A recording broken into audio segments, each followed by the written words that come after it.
super interesting because before I started doing research on this, I really had no idea. Dad, Vernon here, didn't know much, not a sophisticated guy. And all the reports say that he immediately started relying on this guy named the great Colonel Tom Parker, which I found super funny, who was Elvis's manager, apparently. And that's what this movie or whatever that was on HBO is really about. But this was his manager, and I guess you know something about this guy, but wow, this seemed like quite a character here. And I guess Vernon might have thought, hey, this is the manager during life, right? Elvis trusted him. Whether that's, good or bad, he trusted him. So maybe I can trust him to help me kind of administer this estate. But Colonel Parker here, entered the U.S. illegally, never fixed that status, so continued to be an illegal immigrant in the United States, somehow got himself into the Army, and he was never a colonel. He was a private, which I thought is hilarious, because I guess if you tell everybody to call you Colonel Parker, well, fuck it, I guess you're Colonel Parker, right? He literally went AWOL, had a mental breakdown. Private Parker didn't sound as good. Private Parker, yeah, it doesn't sound as much gravitas there, right? And so he was discharged from the Army.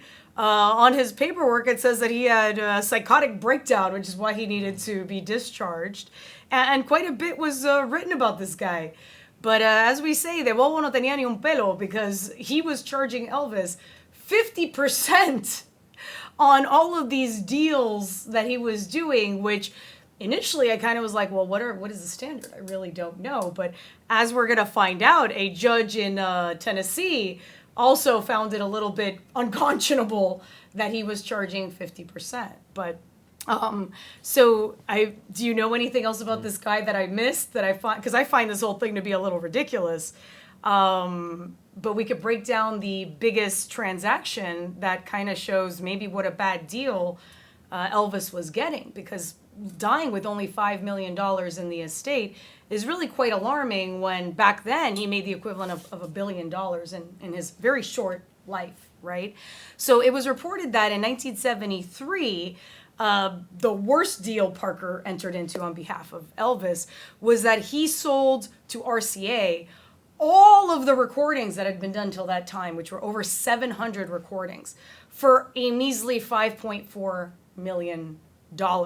And to make it worse, of course, we discussed that this is a 50% commission or whatever. That's his fee. So he walked away with half of that, and Elvis only got $2.7 million for all of what we would consider all of the songs that we definitely know about and hear on the radio, even decades later. So, man, for Dad to also start relying on this guy on how to manage this estate post-death does seem a little crazy.